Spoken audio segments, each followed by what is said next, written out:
हरिओम जय श्री कृष्ण बाळ दोस्तों सार्थक विद्या मंदिर ऑनलाइन एज्युकेशन में हूँ मधु दीदी आप सर्वेनु हार्दिक स्वागत करूँ छूं। बाळ दोस्तों आपणे आगळना विडियो में पाठ 8 जेना विषे समजूती मेळवी। हवे आजे जे आपणे स्वाध्याय पोथीमां प्रश्नना जवाब लखवाना आवशे ए पेला पाठ्यपुस्तकमांथी समजी लईए, पछी स्वाध्याय पोथीमां आपणे पूरीशुं। तो पाठ एवो हतो आपणे टामेटा लींगड़ी रमे दादा दादी, जेमां आपणे जोयुं के रुद्र ने पलक जे बे बेन भाई छे ए दादा दादीनी वातो सांभळे छे। पहेलाना वखतमां दादा ने दादी जे रमत रमता एना विशेनी माहिती मेळवे छे। तो एमां जे दादी छे ए मास्टर छे दादा, पण दादी एना करता पण मास्टर छे। એટલે દાદા દાદીની જે રમતની જૂનવાણી રમતની વાતો છે એ આપણે આગળના વિડિયોમાં સમજી લીધી। હવે આજે આપણે જે પ્રવૃત્તિ એટલે કે સ્વાધ્યાય પોથીમાં જે લખવાના પ્રશ્નો છે એ જોઈએ। તો સૌપ્રથમ તમને સૂચના જે આપી છે આપેલો શબ્દ કયા વાક્યમાં યોગ્ય રીતે વપરાય તે લખો। એટલે કે જેમ આપણે વિકલ્પ કમ્પ્લીટ કરતા હોઈએ એબીસી એની જેમ જ જે દાખોડી શબ્દ છે એમાંથી ત્રણમાંથી કયું વાક્ય એને બંધ બેસતું આવશે એ વાક્ય આપણે જોવાનું છે।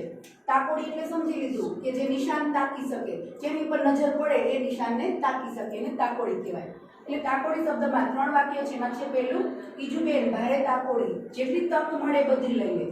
બીજું છે મારે એક બે કોડી ન ચાલે, હું તાકોડી છું એટલે ત્રણ કોડી લઈશ। બે વાક્યો કેવા છે તો કે આને બંધ બેસતા નથી। ત્રીજું વાક્ય છે એ આ તાકોડી શબ્દને બંધ બેસતું છે। શું કામ એને તો કે વાહ એક જ પથ્થર ફેંક્યો ને કેરી પાડી દીધી, તો સરસ તાકોડી છે ને। આ વાક્ય બંધ બેસતું શું કામ એને તો કે આપણે કીધું તાકોડી શબ્દનો અર્થ નિશાન તાકીએ અને પડી જાય એને તાકોડી કહેવાય। એટલે ત્રીજું વાક્ય છે આના માટે બંધ બેસતું છે। એવી જ રીતે જીવનભર શબ્દ જેમાં ત્રણ વાક્યોમાંથી પહેલું જે વાક્ય છે બંધ બેસતું છે। શું કામ એને આજની મેચ તો મને જીવનભર યાદ રહેશે, સદાય માટે યાદ રહી જાય એવી કોઈ વસ્તુ હોય તો એને જીવનભર કહેવાય। પછીનું જે છે એ બંને વાક્યોમાં કંઈક ને કંઈક એવી ખામી છે જેને જીવનભર શબ્દ યોગ્ય બંધ બેસતો આવતો નથી। ઘરકુકડી એટલે શું થાય એ અર્થ આપણે જોયો। સદાય એટલે કે રોજને માટે ઘરમાં જે પૂરાઈ ન રહે એને ઘરકુકડી કહેવાય। તો આ બે ત્રણેય વાક્યોમાંથી જે બીજું વાક્ય છે ઘરકુકડીની જેમ આખો દિવસ ઘરમાં ભરાઈ રહેવાતું હશે, આ જે વાક્ય છે એને બંધ બેસતું છે।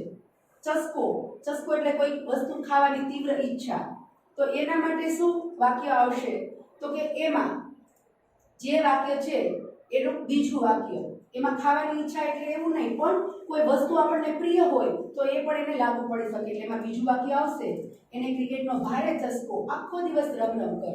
શું કામ તો કે રમવું ગમતું હતું એટલે ક્રિકેટનો ચસ્કો હતો, ચસ્કો શબ્દ એમાં બંધ બેસતો છે।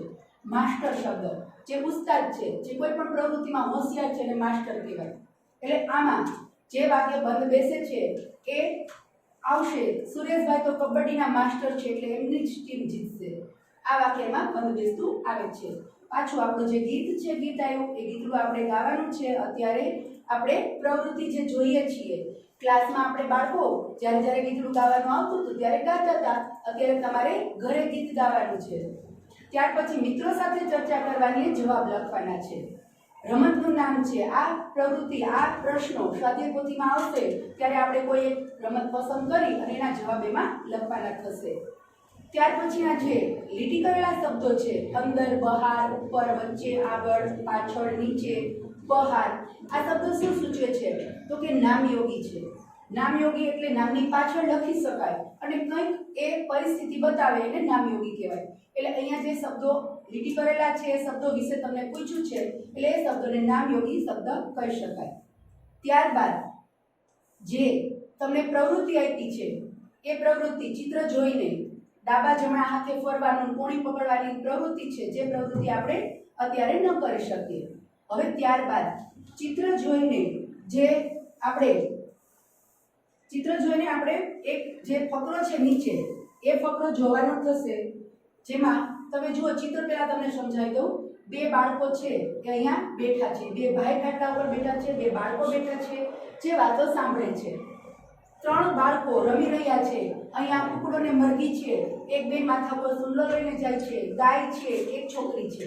હવે આ બધું જે છે ચિત્રો, એ ચિત્રો ઉપરથી આપણે ફકરો સમજવાનું થાય છે।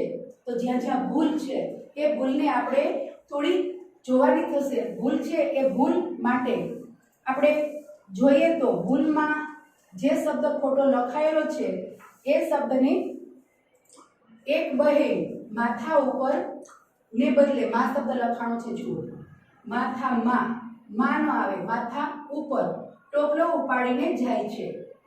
ખાટલા નીચે નહીં પણ ખાટલા ઉપર બેઠેલા બાળકો વડીલોની વાતો ધ્યાનપૂર્વક સાંભળે છે. તો આ જે ફકરો આમાં છે આપ્યો છે પાઠ્યપુસ્તકમાં, એ ફકરો આપણે સ્વાધ્યાયમાં સાચા વાક્યો સાથે લખવાનો છે. ગાયના મોઢા પાછળ પોદળો પડ્યો છે એમ નહીં, ગાયના પગ પાછળ પોદળો પડ્યો છે. 3 છોકરા લખોટી રમે છે. એક છોકરી લખોટી રમવા માટે છોકરાઓ પાછળ આવી રહી છે, પાછળ નહીં પણ નજીક આવી રહી છે. છોકરાઓની આગળ ગાય બાંધેલી છે, તેથી છોકરાઓને બીક લાગતી નથી. કૂકડો નીચે જોઈ રહ્યો છે, નીચે નથી જોતો, કૂકડાને કલગી હોય. જુઓ, કૂકડો સામે જોઈ રહ્યો છે. જ્યારે મરઘી વચ્ચે જોઈને ચણચણે, વચ્ચે નહીં પણ નીચે જોઈને ચણચણે છે. નિરણકુંડ ઉપરથી ગાય ખાણ ખાય છે. નિરણકુંડ એટલે ગાયને જે ખાવાનું નાખવામાં આવે એને નિરણકુંડ કહેવાય. તો ત્યાંથી ગાય છે ઉપરથી નહીં પણ અંદરથી, નિરણકુંડની અંદરથી ગાય ખાણ ખાય છે. નિરણકુંડની વચ્ચે 3 ઈંટ મૂકેલી છે, વચ્ચે નહીં, નિરણકુંડની બાજુમાં 3 ઈંટ મૂકેલી છે. ખાટલા વચ્ચે બેઠેલા છોકરા વિચાર કરે છે, વચ્ચે નહીં, ખાટલા ઉપર બેઠેલા છોકરા વિચાર કરે છે કે હમણાં કોઈક આવીને લોટામાંથી માટલામાં પાણી કાઢીને આપે તો સારું. લોટામાંથી માટલામાં નહીં, માટલામાંથી લોટામાં પાણી કાઢીને આપે તો સારું. એટલે જ્યાં જ્યાં જે શબ્દ ખોટો લખાયેલો છે એને આપણે જોવાનો થશે, સ્વાધ્યાયપોથીમાં લખીશું. ત્યારબાદ જે મીઠું કેવી રીતે બને એ મીઠા વિશેની વાત છે. સબરસ, મીઠાનું બીજું નામ શું? તો કે સબરસ કહેવાય. પછી તમને નીચે વાક્યો આપેલા છે, એ વાક્યો ખારા ને ખોટા, એટલે કે ખોટા હોય તો ખાટું લખવાનું, સાચા હોય તો ખારું લખવાનું.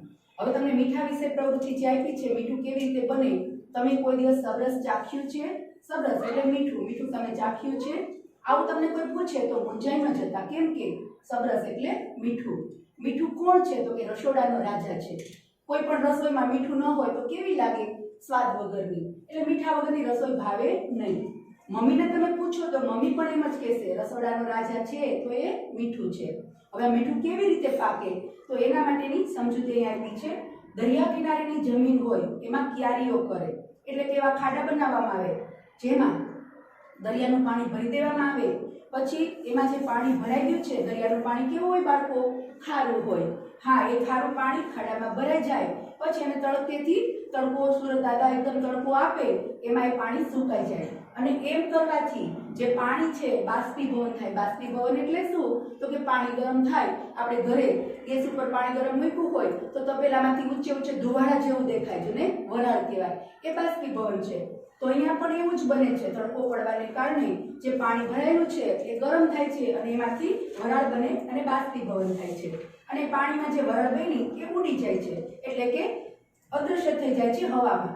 ક્યારામાંથી પાણી બધું સુકાઈ જાય છે અને ત્યારે જે ખારાશ વધે છે એ મીઠું બની જાય છે. અને એ બધું ખાડામાંથી કાઢી લેવામાં આવે છે અને એના નાના નાના ઢગલે કરી અને આ રીતે મીઠું તૈયાર થાય છે. મીઠું કોણ પકવે? તો કે અગરિયા. મીઠું પકવનારને અગરિયા કહેવાય. જે અગર એટલે જે ક્યારીઓ બનાવી છે એને અગર કહેવાય અને એમાં પકાવે એટલે અગરિયા કહેવાય. હવે મીઠાના નામ છે નમક, સબરસ, લવણ, લૂણ, અનેક નામ મીઠાના છે. કચ્છ બાજુ જઈએ તો ત્યાં સુરજબારી જે કચ્છનું પ્રવેશદ્વાર છે ત્યાં આ મીઠાની ખેતી થાય છે અને ત્યાં અગરિયાઓ પણ આપણને જોવા મળે છે. એટલે આવી રીતે દક્ષિણ ગુજરાતમાં જે દાંડીકૂચ ગાંધીજીએ કરેલી એ પણ પ્રસિદ્ધ છે. ધરાસનાથ જે સ્થળ છે ત્યાં પણ પ્રસિદ્ધ છે. તો બાળકો આ બધું આપણે સ્વાધ્યાયપોથીમાં લખવાનું છે. સ્વાધ્યાયપોથીમાં આ બધા પ્રશ્નોના જવાબ આપણે લખીશું. અહીંયા જે રમત છે એ રમત આપણે અત્યારે રમી શકીએ નહીં. ત્યારબાદ વાતચીત છે કે સામસામે બેસીને જૂથમાં ચર્ચા કરવાની છે. તો આ પાઠમાં આપણે માત્ર આગળ જે કાર્ય સમજ્યા એ, પછી પાઠ સમજ્યા દાદા દાદી વિશેનો અને આ 2 ફકરા સમજવાના હતા. આની ઉપરથી આપણે સ્વાધ્યાયપોથીમાં બધા જ પ્રશ્નો લખવાના થશે. તો સ્વાધ્યાયપોથીમાં પ્રશ્નો લખવા માટે PDF આવે એટલે સ્વાધ્યાયપોથી પૂર્ણ કરીશું. હરિઓમ, જય શ્રી કૃષ્ણ.